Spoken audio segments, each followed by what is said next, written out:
Le français est la seule langue avec l'anglais à être parlée sur les 5 continents. Qui le sait? C'est aussi la véhicularité de la langue, c'est-à-dire son emploi dans des conditions multilingues. Mais ce qui fait la grande originalité du français par rapport aux autres grandes langues internationales, c'est qu'elle est partagée par une majorité de gens qui ne sont pas seulement francophones, qui sont plurilingues, qui sont bilingues au moins, souvent plurilingues, et qui utilisent le français, néanmoins, comme vous l'avez dit, très souvent de façon quotidienne. Et ça, c'est une dimension importante. La légitimité de la promotion du français, elle s'inscrit dans le plurilinguisme et la promotion de la diversité culturelle. Et puis il y a une autre donnée qu'on oublie, nous aussi, parfois ici en France métropolitaine, c'est que plus de 60% des locuteurs quotidiens de français se trouvent aujourd'hui sur le continent africain. C'est important à prendre en considération. Oui, c'est important à prendre en considération. Et Roger le disait très bien, nous, on a une vision un peu particulière de la langue française. D'abord parce que c'est la nôtre, évidemment. On y est attaché, c'est notre bébé, on la pratique tous les jours. Mais on est dans un pays monolingue.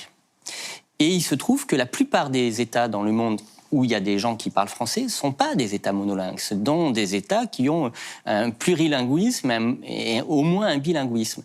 Et donc, un des efforts que nous pouvons faire ou que nous pourrons développer en France, c'est justement d'avoir une capacité à mieux intégrer aussi nos langues vivantes. On n'est pas forcément les meilleurs dans l'expression des langues vivantes, ça nous est souvent reproché.